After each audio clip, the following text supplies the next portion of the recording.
They said you wanted to see me, Coach? Yeah, man. Step on up into my office.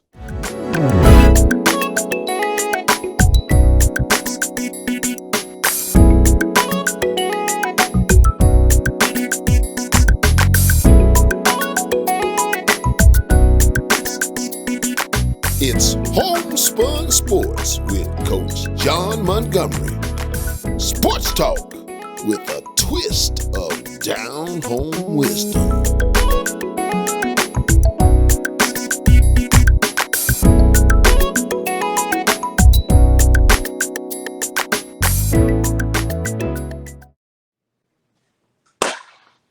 Welcome. We are so glad you are here again. Hope you had a very Merry Christmas. You've tuned in to Homespun Sports. It's sports talk with a twist of down-home wisdom. I am your host, John Montgomery, a.k.a. the Coach. I'm right here in H-Town, way up there in Oklahoma City. My show enough ride or die. My baby boy. What's up, Slim? What's going on, Coach? Have a Merry Christmas. Oh, man, I had a great Christmas. Slim, man, listen. Our very special guest for show number 18 is a pro in coaching. A pro, you hear me? In every sense of the word. Service academies, SEC, Big Ten. This man has seen they are in preparation to take on Virginia Tech this Wednesday in the Pinstripe Bowl. Ladies and gentlemen, please make welcome my show enough friend from way back in the day, head football coach of the Maryland Terrapins, Coach Mike Locksley. Hey, yes, sir. What's up? Jacket, Coach. What's going on, Locks, Coach? What's going on, man, Mike. I'm loving that hoodie. Thank you so very much. I know you're busy, man. These bowl games, man, it's a reward for the players, but for the head football coach, you're organizing, coordinating, meeting alums, shaking hands. I get it, but man, that you would take time to come on our show, man. Thank you, Mike. Thank you so much, Coach. No need to thank me, man. When I got in this business 30 years ago, one of the first people I met was Coach. And he took me under that proverbial wing and said, "Come here, young boy, let me teach you a few things." So it's great to be back, see Coach again. Great to meet you, Slim. Thank you, Coach. Same as well.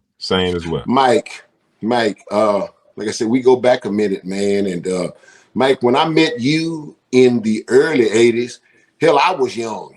And you was younger than me. But when you stay around this business and you've been fortunate enough as you have, you've built up a lineage. You've got quite a tree in your own right. Tell our audience about some of the people that have come up, names in coaching that have come up under you.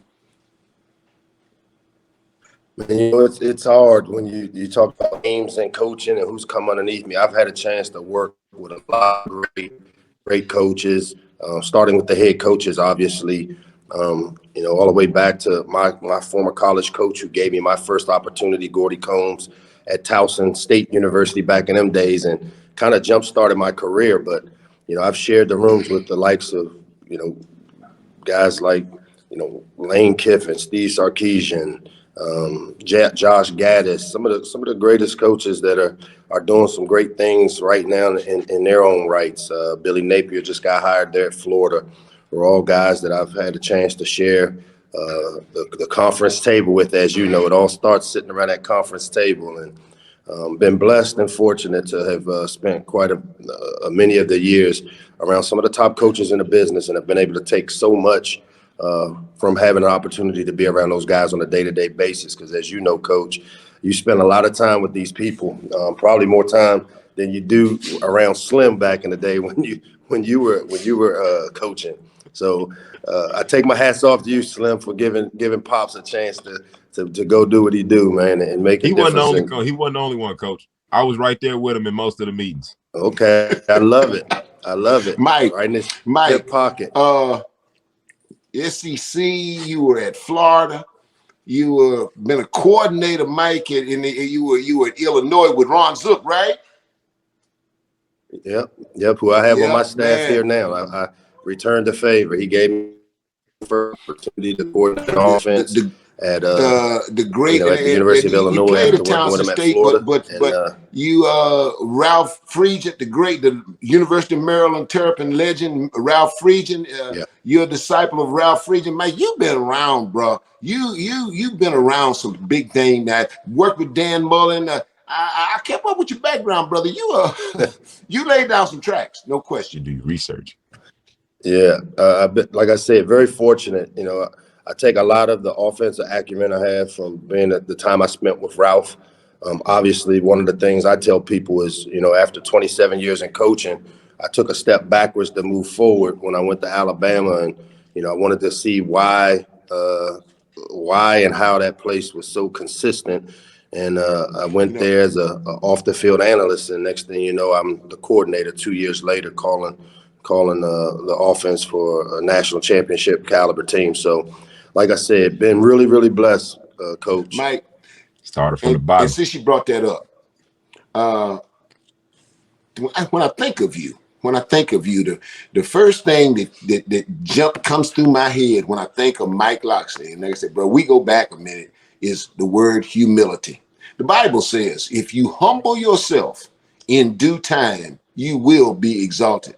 And Mike, you had come off being the head coach at New Mexico, and that's a tough place to win. And we know the occupational habit. We know what goes with not winning. Right. But you lose your job at New Mexico, and you humbled yourself, took on an analyst position, and thought it not robbery to do that, and worked your way up from an analyst to the OC position. So, Mike, I want you to do this for me. And you talked about this Friday's game, Alabama versus Cincinnati. Take us in that huddle. When Nick Saban made the switch, sat down Jalen Hurts, made the move to Tua Tagovailoa, you called the play, Mike. It's etched in Alabama folklore history. You call that play. Mike, take us in the huddle, okay? Yeah. First of all, you have to know Coach Saban to understand that type of decision making, and to me, it's not being afraid to do what's best for the team, and he felt obviously that was what needed to be done. As far as the play, was trained off Jill. Seattle was the 2nd and 26 call. Brian Dable was the coordinator. I was the co-coordinator that year, and I coached the receivers, taking it over the next year. So I definitely got to give Brian Dable full credit for making that decision. And as you know, in this game of football, man, we all play our role and we support each other. And Tua did a tremendous job. If you look at the probably the key to that play was how he held the backside safety with his eyes. Come on now. Staring down at number 3, going down the pipe. Irv Smith with the Vikings was running the vertical seam from the 3 spot. Stared the boundary safety down and came off the hitch. And Devontae Smith, the Heisman Trophy winner at the time, worked a nice wide and slip technique against a cloud corner where he tacked the outside edge of the corner to get him to widen, slipped and brought his outside arm through and got skinny on the red line. Oh, this getting good. Tua came off of that 3 and a hitch, snapped his eyes to the left and let that thing fly 42 by 5. Whenever a receiver doesn't get jammed, the landing spot for that deep go route should be 42 yards, 5 from the sideline with the right trajectory on it. And Tua made a tremendous 42 by 5 throw. And Smitty, a true freshman who we had coached him and had him prepared for the situation to make the play. He made the play. And, as he said it many a times, he didn't want to just be known for that one play, and now he's known as a Heisman Trophy winner. So, no question. Tremendous play by both those young players. True freshmen made the play. Mike, that, if my memory serves me correctly, y'all caught Georgia in squad corners and too high, right? A cover two look. The boundary safety was trying to, disguise a little bit and got a little too tight to the hash. And when Tua stared down Irv Smith on the vertical from that 3 spot from the field, he used his eyes and just stared it down to hold that guy there. And then he snatched off when he came off the hitch. He snatched his eyes left. And Smitty did a great job of, like I said, the widen and slip technique on that cloud corner, who never touched him. And now the safety's too tight to the hash to get out to make that play 42-5. Oh, my brother, you taking the old ball coach back a minute, man. But I sure do appreciate that. 'Cause, when you get that outside release against that squad corner, it's pretty much a wrap if you got a guy can run like Devontae Smith could. There's no doubt about it. And the best thing about it is he really, as you know, at that cloud corner, you have to attack outside of his framework because his job is to funnel you back inside to the safety. And so by forcing that outside movement, he was flat and lateral. But then Smitty did a really good job of not getting jammed up when he kind of turned and ripped that outside arm through so that he held the line. Because the key is to hold that 5 yard from the sideline, the imaginary red line that we have on practice fields, so that the quarterback has the ability to lay the ball outside. Mike, you were there. You went in as an analyst, work your way up to the coordinator. You saw the mystique and the aura of Alabama football. And it is the iconic program in college football. You saw it from a firsthand experience. You worked your way up from an analyst to a coordinator. Talk briefly about why Nick Saban is what he is and why, in your opinion, he's accomplished what he's accomplished. I tell people all the time, I think it starts, one, with the consistency. It's like grandma's chocolate chip cookie recipe, man. The consistency of the recipe guarantees that taste each and every time. And so when I got there and I sat on the back wall as an analyst, because we call it the infield and the outfield. The infield is the conference room table where the full-time guys are, and the outfield is on the outside wall. And I took a bunch of notes. And one of the things that happened to me being there for 3 straight years is the messaging was very simple, was very concise, and very clear. There's no doubt in the mind of anybody there what the mission of the program was, what our principles and values were. And it starts with the organization comes first. No one person is bigger than the organization, including coach. The next thing was just the consistency of his approach in recruiting, in developing players, in developing men, in developing coaches. That to me, it was like after being a head coach and a coordinator for 15 years prior to coming there as an analyst, I was like going to Mecca for me. And and I actually was very deliberate in making a decision to take that job because I had chances to go be coordinator somewhere else. But I wanted to, as I say, being on the back nine of my coaching career, I wanted to be able to get the opportunity I've earned here at Maryland again. And I knew getting under Coach Saban's umbrella and kind of learning the recipe, per se, down at Alabama would afford me such a luxury. And it's the deliberate thought put into those decisions of taking a step backwards to move forward have really benefited me here at the University of Maryland. No question. And Mike, you played at Townsend State, DC, Baltimore area. You're a rabbit in the briar patch. You homeboy. And so now you got Maryland in a bowl game.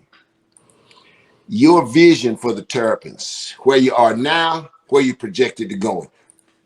Yeah, we're just finishing up what we call year 3. But if you think about the way the pandemic shortened things, you think about me going to the national championship and really not starting here until January, I look at it more like year 1.5.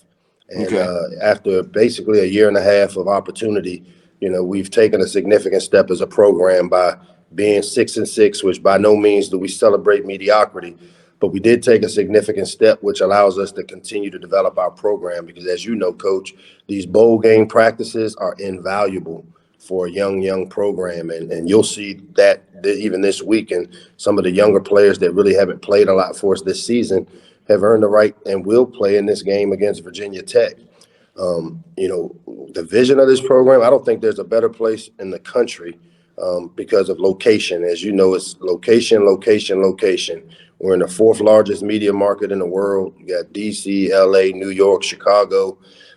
It's the richest minority area in the world. We got more rich black folk in this area.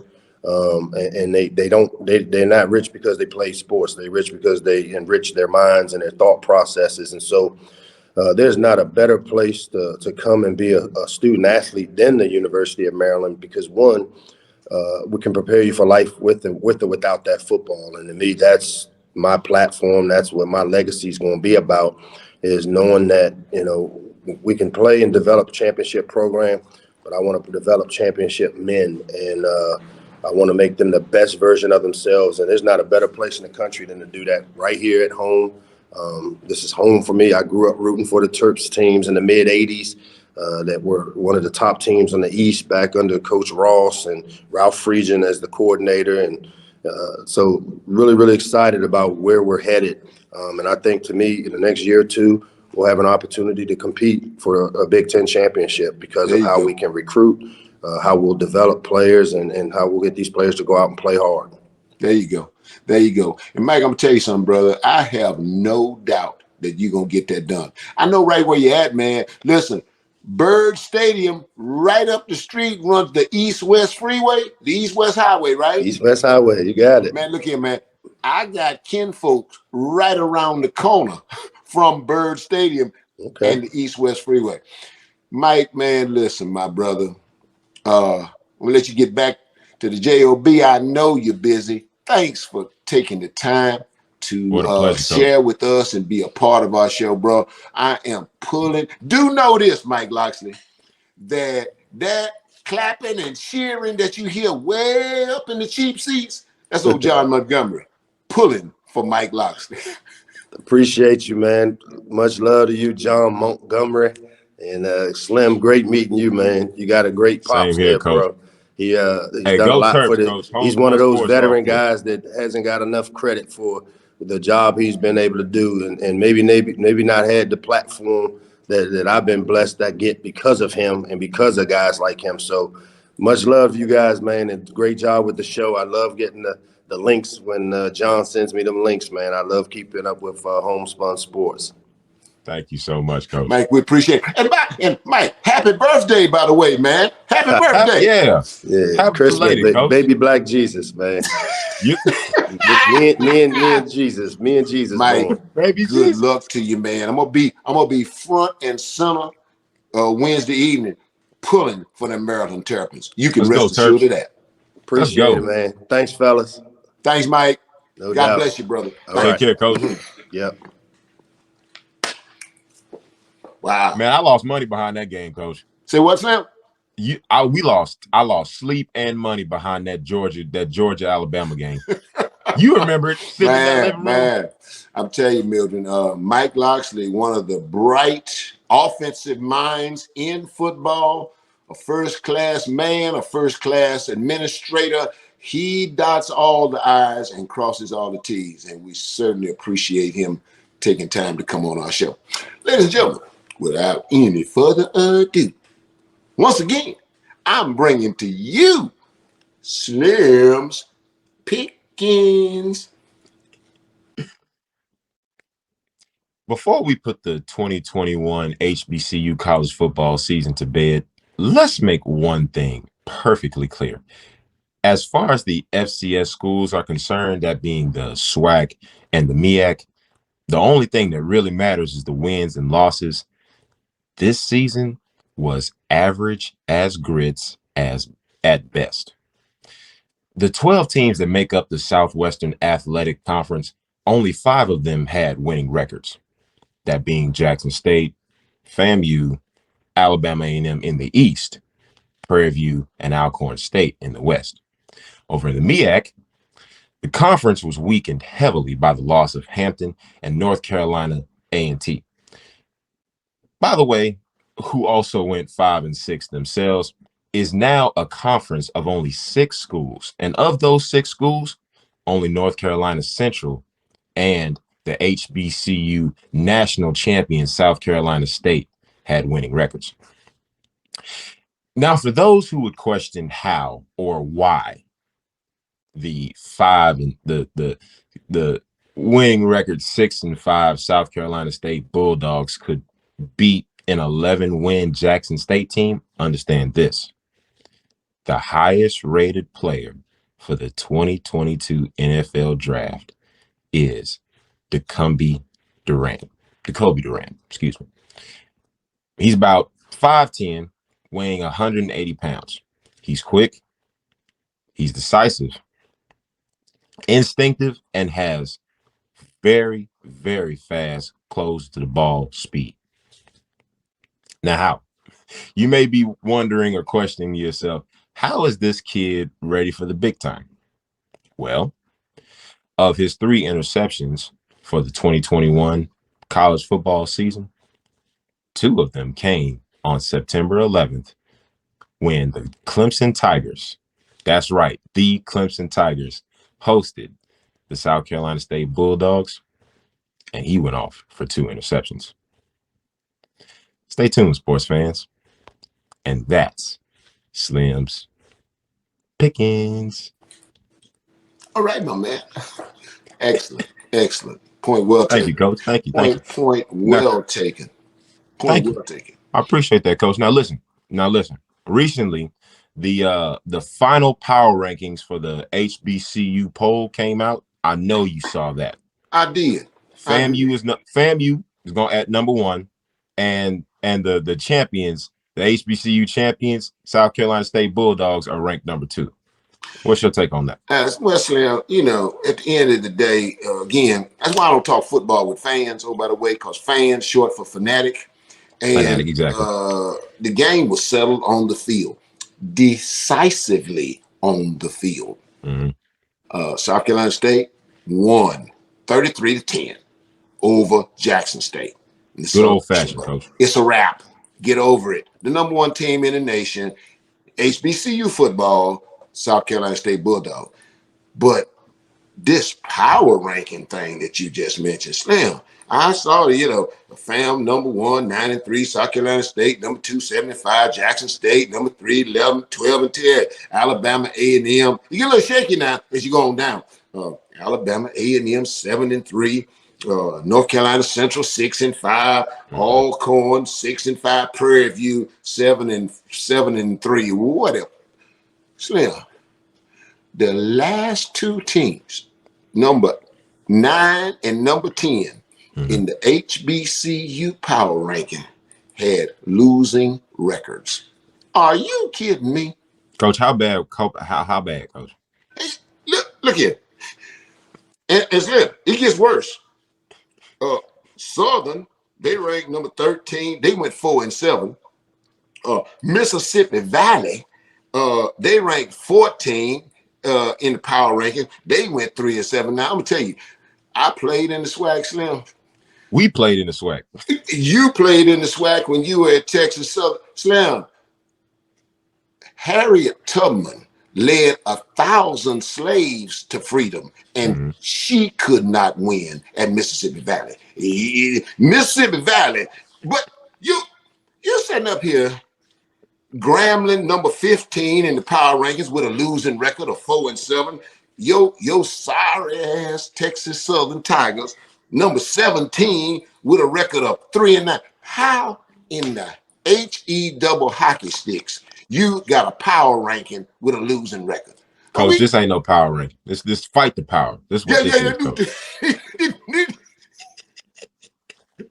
Ding, ding, ding. No question. Need to do just like the Isley brothers said and fight the power. Yeah, because that's a shame and a disgrace. Up there got a losing record talking about your power ranking. Ought to say it, and it ought to have read, listen, just like you said in the Pickens, hey, in HBCU football, we got to get it together because of the 20-some ranked teams in the power ranking. Only the top 8 had winning records, and after that, it's a wrap. Coach Prime may have made it fashionable to go, Coach, but nobody's going to watch this if this continues. Nobody's going to go to HBCU again. I believe Prime's going to elevate it. How was your Christmas, man? How was your Christmas? Fantastic, Coach. It was amazing. It was a little warm. Well, how Okay. was yours? Slim had a ball, man. Your mom fixed a big pot of greens, some black-eyed peas, a big pan of cornbread, man. Had a ball, man. Had a ball. Yes, Slim, I sir. want to ask you something. I want to ask you something. Christmas songs. That's one of my favorite parts of Christmas are the Christmas songs. Mildred, what's your favorite Christmas song? You know what, Coach? I'm gonna have to take from you the original of the remake that you did, Luther Vandross. These are a few of my favorite things. By the way, a link, if y'all have not heard that song, we'll leave a link of that video in the description. Y'all got to hear it. Coach remade the heck out of that. But why do you ask, Coach? Well, I'm going to tell you, Slim, you know, it's bowl season. We're going It's bowling. bowl season. We're going so, bowling. And it's Christmas time. Christmas is on yesterday. Yeah. But my favorite Christmas song, the OJ's Christmas just ain't Christmas without the Without one you love. someone to love. There you go. That's my favorite Christmas song. So Slim, right quick, I'm gonna give you and that's by the OJ's. Okay. Mm-hmm. I'm gonna give you my OJ's bowl game Christmas song story. It's a true story, Okay. all wrapped up in one. Let's go. You ready? Okay. Let's do it. Okay. Slim, 1986, I'm an analyst at Texas A&M. And we beat Texas and earned the Cotton Bowl berth. Now I'm country boy in Poto, Oklahoma. I'm going to the Cotton Bowl, man. And in the first defensive team meeting, defensive coordinator R.C. Slocum goes, if you intend to be a part of the Texas A&M party on per diem meals and breakfast, lunch, and dinner, you respond to here when your name is called in the lobby of the Hyatt Regency Reunion Plaza Hotel. And we broke, okay? Slims, 6 o'clock, he called roll. I was there at 4:30, okay? Dude, I'm telling you, man. Slim, that's big doings now. Hyatt Regency, you ever been? I'm telling you, Slim, that's big doings. So I'm in the Hyatt Regency Hotel in the lobby, and we getting ready to play Ohio State in the Cotton Bowl. They stayed at the Anatole. We're in the Reunion Plaza Hotel, Hyatt Regency. And I'm walking around starstruck. I'm in the Hyatt Regency Hotel. And who do I run into, Slim? Eddie Levert of the OJs, one and the same. And I'm like, you're Eddie Levert. And he goes, yeah, bro. He's like, yeah, bro, that's me. I go, dude, man, I seen y'all in person 5 or 6 times. Man, I love y'all, man. I said, you know what though, Eddie? I tell you what, he was there with his boys. You know his boys, Levert, yeah. the same group, his son, Gerald and Sean and that other dude. There was 3 of them, Levert. Money. Yeah, no, that's the OJ Slam, but Levert, the backstabbers, ain't much on Casanova. Me and Romeo ain't never been friends. Yeah, Levert. So Slim, I'm like, dude, man, it's a pleasure to meet you, man. I'm shaking his hand. I said, bro, I'm gonna tell you, of all your hits, money, what they do, they smart backstabbers. I said, of all your hits, my favorite song by the OJs, Christmas just ain't Christmas without the one you love. And man, we had a big laugh about it, man. Man, hell of a guy, man. First class guy. So Slim, that's my bowl game, Christmas song, and OJ's story all wrapped up in one. Okay. Coach, now, beautiful story, but the CFP is this Friday. Game number 1, Alabama versus Cincinnati. In your opinion, Coach, do you believe that this is David versus Goliath? No, I don't. But I'll tell you what it is, Mildred. I'll tell you what it is. It's Alabama versus Alabama. Good teams, championship teams, understand that the opponent is themselves. They play to a standard. They have a standard, and they don't deviate from it. And they don't let nobody deviate from it. Make them get off of it, okay? Because this is who we are, and this is how we're going to play. And Yeah. Mike Locksley talked about it earlier, and we've seen Alabama play. There's a certain way Alabama is going to play. Now, here's a question that we got to find. We're going to find out this Friday. Is Cincinnati good enough to make Alabama be uncharacteristic? We know Alabama going to play great against the run. They're going to play great defense. Cincinnati got that boy Jerome Ford that can flat run that rock. Okay? He had 5 100-yard games this season. He ran for a Bill 187 when they beat University of Houston in the conference championship game. So can Cincinnati, can Luke Fickell and his Cincinnati Bearcats make Alabama not look like Alabama? Yeah. Now, on the other hand, if Alabama look like Alabama gonna beat Cincinnati 10 points at least. Yeah. If Alabama looks like Alabama, but Alabama gonna be playing Alabama this Friday in the first game. In my opinion, Coach, if any team in this CFP is a challenge for Alabama points-wise, it's definitely the Cincinnati Bearcats. Because one thing that the Bulldogs couldn't do was put up 40+. Cincinnati been doing that all year. Yeah, but they did it against the American Conference School Slam. It's a whole nother ball game, brother. It's a whole nother. I'm still looking forward to that rematch, that SEC championship. Well, we got for the second game. Let's chop it up on the second game. Game two, Michigan Wolverines take on Georgia Bulldogs. Both teams are 12-1. You want to talk about an imposition of wills, Coach? It's this game right here. What you take? You said that right, dog. Ain't no question about it. This game two, Michigan and Georgia, that is an imposition of wills. Check this out, Slim. This year, Michigan, on average, has scored 37.7 points per game. Mildred, that's 28.2 more than Georgia has allowed scored per game. Did you hear me? Georgia is averaging only giving up 9.5 yards per game. Yeah. Hey, now let's check this out. Georgia, for the 2021 football season, has averaged offensively, they've averaged 442.5 yards per game. Okay. Now, that is 126.3 more than Michigan has averaged giving up, because Michigan got some bad boys on defense now.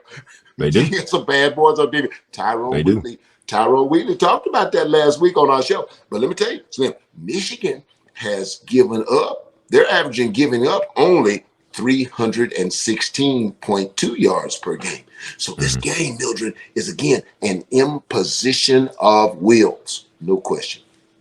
Coach, now, while you mentioned these numbers, we said it on the show plenty of times. People lie, numbers don't. Numbers tell the gospel. In the air, Georgia averaged 247.9 yards per game, while the Wolverines gave up 194.7. Okay. Jim Harbaugh is going to try to establish that run game, but keep your eyes on the tight end, Brock Bowers, and wide receiver Jermaine Burton to take over for the Bulldogs. Slim, I told Tyrone Wheatley that last week on our show, and I still contend if Michigan has a chance to win, I believe they're going to have to deploy the same offensive attack, some of it that Bill O'Brien and Nick Saban did by opening that thing up and forcing Georgia to declare in terms of where the pressure's coming from, and the Michigan offensive attack going to have to make some throws and beat man cover. That's what I believe has got to happen again. But I'll tell you this much: the pressure is on Kirby Smart and them Georgia Bulldogs. I guarantee you they are tighter than the boats on a brand new bridge. And I don't want to hear nothing different, and here's why. You lost in the national championship game. Mike talked about it. He called the winning play. You lost that game. You lost the SEC championship. That was 2018. You come back now in 2021. You lose to Alabama again. in the SEC championship game. Kirby Smart needs vindication like a dead man needs a casket in August. He has got to get past Michigan and face Alabama again to get his vindication. But I'm going to ask you this right quick, Slim. Who wins that game and why? Georgia, Coach. Okay. I'm still taking the Bulldogs. I look for them to deploy that air game. Okay, well, let's see. I tell you what, you can say I ain't into titles too tough, offensive coordinator, defensive coordinator, because I do understand this. The offensive coordinator at Michigan is Jim Harbaugh. The defensive coordinator at Georgia is Kirby Smart. And both of these guys, Slim, are on top of their game in terms of implementing a attack of how they're going to do it. So I tell you, man, this going to be a thriller right here. I plan to be front and center checking that one out because that one could be one for the ages. Before the time runs out, Coach, let's break down the NFL. Last night, Aaron Rodgers and the Packers, they just keep finding ways to win. The victory over the Browns last night, 24-22. And then our beloved Cardinals lose their third straight game to the Colts, 22-16. With 3 games left before the playoffs, Coach, what's your take? Man, Slim, you're right. The Green Bay keeps finding a way to win ugly. One ugly game before last night against the Ravens. One ugly on yesterday. But good teams find a way to win ugly. The Cardinals lost 3 in a row. And Slim, they got Dallas out next week. They sitting there 10-5, lost 3 in a row. The Cardinals could go from division leaders to the 7th seed. They gonna stagger into the playoffs, but they got identity. They got identity crisis in Arizona. A lot of it is due to the loss of D-Hop. They're not the same football team. Running game is shaky. Man, I'll tell you, man, they got big issues in Arizona. I'll tell you what, though, Slim, but this NFL, and I truly believe this, it's going to come down to what quarterback is going to get hot and lead his team down the stretch. And there's some big-name guys in this race as they turn for home. Everybody, after today, going to have 2 games left.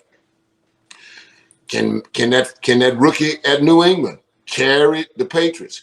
They beat head to head with Buffalo in a couple of hours. Josh Allen, he's capable. Can he carry them? You got Patrick Mahomes. CBS 12 o'clock. You got Patrick Mahomes and the Kansas City Chiefs. Can Patrick Mahomes get hot and rally the Chiefs? Can Dak? Better watch out for Dak at Dallas. Dak got they riding the heater Cowboys. too, Coach. They riding the heater too. No question. But I tell you a dark horse. Slim.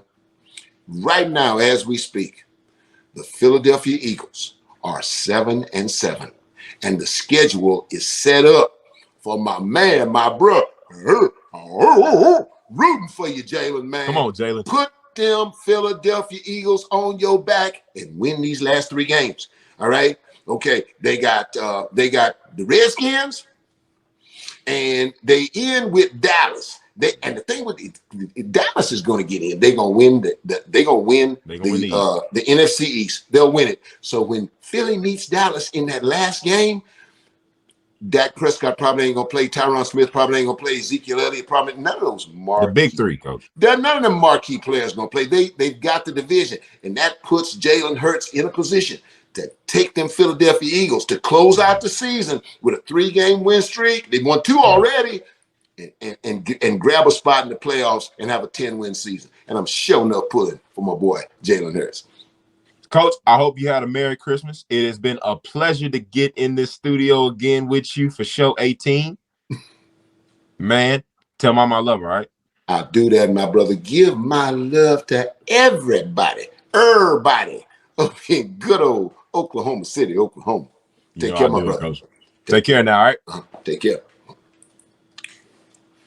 And finally, 12 quarterbacks 22 wide receivers, running backs, and tight ends, 11 offensive linemen, 24 defensive linemen and linebackers, and 14 defensive backs.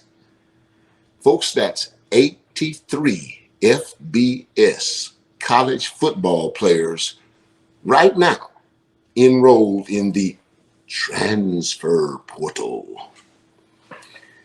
Now, as we go to press, that means 83 young men were sure at the time of their decision that they had made the correct commitment. You understand? People make mistakes. That's why they put erasers on pencils. But the danger in this grass is greener on the other side of the fence mentality is one of the pillars of the word team is commitment. And when we as parents and coaches fail to instill commitment, we've done these young men a great disservice. Oh, to be sure, the game of life, I'm talking about when you lose your job and the house note is due and the car note is due. There is no transfer portal. When you and your wife don't make it and you got 4 children, newsflash, there is no transfer portal. Doris Montgomery, she called it stick-to-itiveness. Now, the transfer portal may yield a few more first-round draft picks in the upcoming NFL draft. My hope and prayer is that it does not yield any more sorry-ass husbands and sorry-ass fathers. And hey, that's how I see it. 6 o'clock, straight up and down. Coach, he keep hitting the nail on the head with this, Coach. Look, that's how we see it, and that's how it is. Showing up. Thank God. Thank God. We get to do this again. Thank God. Ladies and gentlemen, thank you guys so much for tuning into this week's episode of Homespun Sports. Sports talk with a twist of down-home wisdom. Shout out once again to Coach Mike Loxley for doing this interview. We hope and pray we have a long, healthy relationship in the future. Make sure y'all support the Terrapins for that bowl win. Absolutely. Make sure you guys have on the notifications so y'all don't miss any of the news, any of the content when it comes to you guys on YouTube. Make sure y'all have that bell turned on. Hit the like button. Hit the comments. And Coach, let's go ahead and get up out of here like we came, man. Man, my brother, you ain't said nothing but a word. What he said. Bang. All right.